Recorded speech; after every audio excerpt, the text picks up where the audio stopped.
దైవజనులకు సంఘ పెద్దలకు వచ్చిన వాళ్ళందరూ కూడా విశ్వాసంగా నా వందనాలు. గడిచిన బలారాధన 2 రోజుల క్రితం మా మనవాడికి కొద్దిగా జ్వరంగా ఉన్నమాట. ఒంట్లో జ్వరంగా ఉంటే సరే మామూలు జ్వరం వెళ్ళని ఆరోగ్య డాక్టర్ తీసుకెళ్ళాం.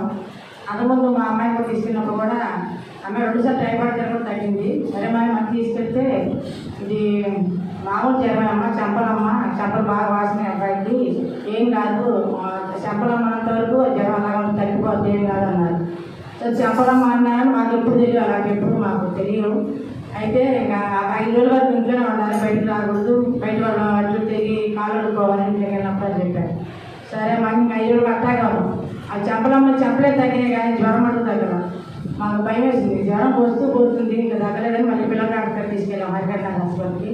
తీసుకెళ్తే వాళ్ళ ఎమ్మట రిపోర్ట్లో రాసి టైఫాయిడ్ జ్వరం బాబు అని చెప్పారు. టైఫాయిడ్ జ్వరము కణాలు కూడా మరి తక్కువగా కొద్దిగా ఉన్నట్టున్నాయి అని చెప్పారు. ఎమ్మటి సిలిండర్ ఎక్కించారు. సిలిండర్ ఎక్కించి ఒక ఇంటికి పంపించారు. టైం 9-10 నైట్ వచ్చారు. వచ్చినప్పుడు కూడా టైఫాయిడ్ జ్వరం మరి మందులు ఇచ్చారు, టానిక్లు అన్నీ ఇచ్చారు. కానీ అబ్బాయి ఏం టానిక్ తాగట్లేదు, మందు కానీ ఏ మంచినీళ్ళు కొబ్బరి నీళ్ళు తాగట్లేదు, అసలు తిండి ఏం లేదు. డాక్టర్ గారు 2 రోజులు అన్నం పెట్టండి బాబుకి, ఇది ఫ్రూట్స్ రాసిచ్చారు, ఆ ఫ్రూట్సే పట్టించమని పెట్టారు. అసలు అది కూడా తాగట్లేదు, ఫ్రూట్స్ తాగట్లేదు, ఏమి మరి బత్తాకాయ జ్యూస్ కనీసం కొబ్బరి నీళ్ళు ఏం మంచినీళ్ళు తప్ప ఏం తినట్లేదు. నాకందరూ భయం చేస్తుంది. అసలు పిల్లలు సన్నగా అయిపోయాడు, మొత్తం జ్వరం వచ్చి వారం అవుతుంది, కనీసం ఏం తినట్లేదు అని ఎంతగానో బాధపడ్డాను. మరి దైవజనులు కూడా ఇంటికి వచ్చారు. శనివారం కూడా చెప్పాను అయ్యా సంగతి.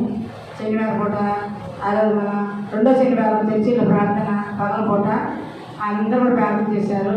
దైవజనులు సంఘ పెద్దలు అందరూ విశ్వాసంగా ప్రార్థన చేశారు.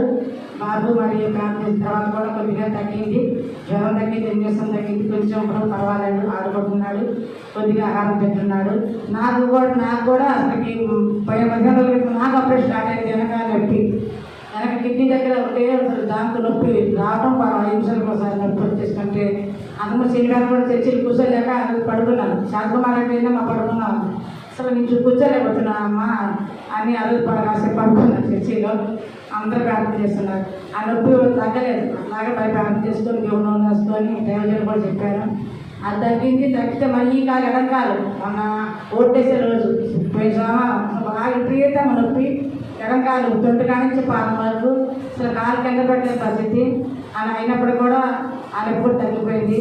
ఈ నొప్పులను ఎందుకు వస్తున్నాయని మన హాస్పిటల్కి వెళ్తే డాక్టర్ గారు రక్తం తక్కువ అవుతామని, నీకు అసలు రక్తం లేదు, దాని మూలానే నీకు ఏదో ఒక నొప్పి వస్తూనే ఉంది, కాళ్ళు నొప్పులు, కాళ్ళు బలం లేక నొప్పి వస్తూనే ఉంటున్నారు. ఎంత టానిక్లు వాడినా కానీ నాకు థైరాయిడ్ అనమాట. థైరాయిడ్ ఉన్న మనుషులకి రక్తం లాగేస్తుందంట. మరి ఎంత తిన్నా కానీ రక్తం ఉండదు వాళ్ళ దగ్గర. అలాంటి మరి థైరాయిడ్ నాకు ఒంట్లో ఉంది.